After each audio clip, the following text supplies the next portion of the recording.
नमस्ते। मैं हूँ तत्परा अहोरात्रा।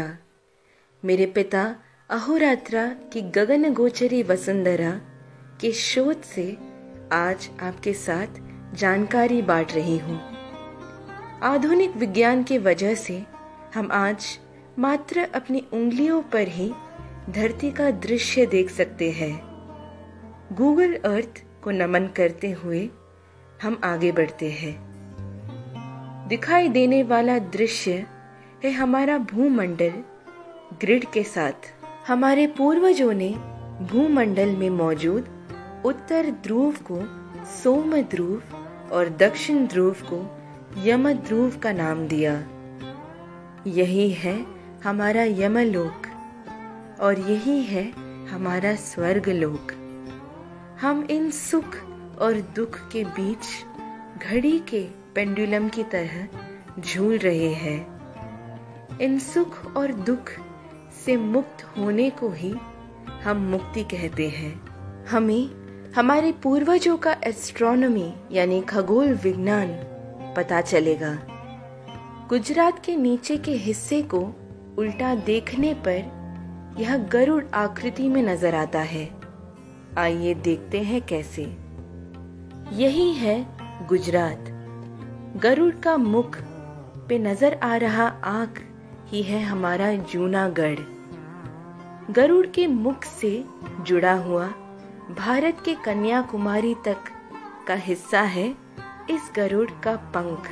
दूसरा पंख अफगानिस्तान से यूएई तक फैला हुआ है।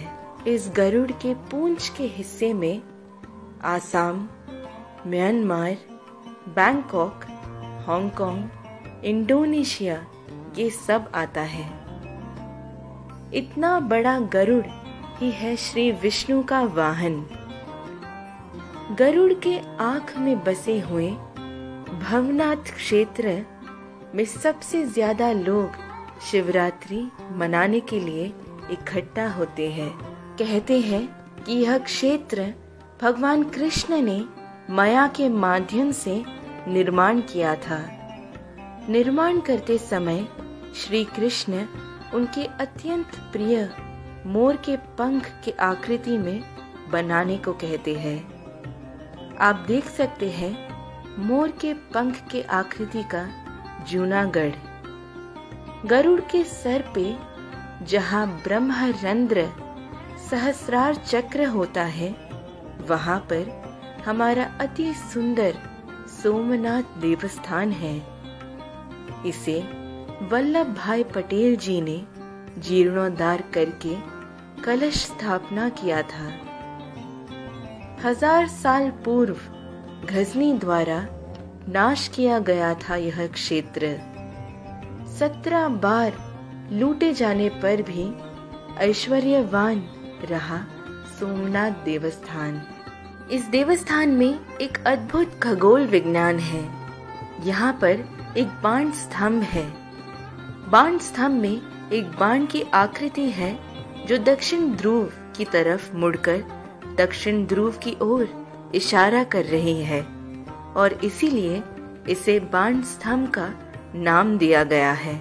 इसकी विशेषता ये है कि इसका एरो जो दक्षिण की ओर मुड़ा है, उसका अर्थ है कि दक्षिण की ओर से उत्तर की ओर आने पर जो सबसे पहला तीर्थ क्षेत्र मिला वही बना सोमनाथ देवस्थान। आइए दक्षिण की ओर बढ़ते हैं। आप स्वयं ये देखकर आश्चर्यचकित हो जाओगे कि इस रेखा मार्ग में एक द्वीप भी रास्ते में नहीं आता है और ये सीधा दक्षिण ध्रुव को छूता है। आज के जमाने में जहां हमें हमारे बाजू के घर में क्या चल रहा है ये भी नहीं पता, लेकिन गूगल अर्थ की मदद से हम आज आसानी से इतनी दूर लगभग 24,000 किलोमीटर तक देख पा रहे हैं। यही हमारे पूर्वजों के शक्ति का संकेत है। आर्यभट्टा और भास्कराचार्य जी कितने महाज्ञानी थे। इस वजह से ही हमारे सैटेलाइट्स को भी उनका ही नाम दिया गया है। हमारे पूर्वजों का मानना था कि मरने के पश्चात आत्मा पहले यमलोक जाता है, जहाँ निर्णय किया जाता है कि यदि वे स्वर्ग जाएंगे या नरक। इसीलिए हमारे पूर्वज मृत शरीर के सर को दक्षिण की ओर रखकर लेटाते थे। सोमनाथ को मिलना और सोमध्रुव को मिलना एक ही समान है। भूमि यानी गुड़ और समुद्र यानी नमक। इसीलिए सबसे मीठे फल उगते हैं भूमि पर और नमकीन चीजें समुद्र में। समुद्र और भूमि के मेल से चल रही है हमारी पूरी दुनिया। सोमनाथ की यह अद्भुत लीला पहचानी गई सप्त ऋषि यानी मरीचि, वशिष्ठा, अंगीरसा, अत्रि, पुलस्त्य, पुलह, क्रतु और अगस्त्य ऋषि, ध्रुव ऋषि, हमारे संचारी ऋषि नारदा, राजा ऋषि भगीरथा, विश्वामित्र जैसे कई लोगों के तपों, संचारी, योग और दिव्य दृष्टि द्वारा।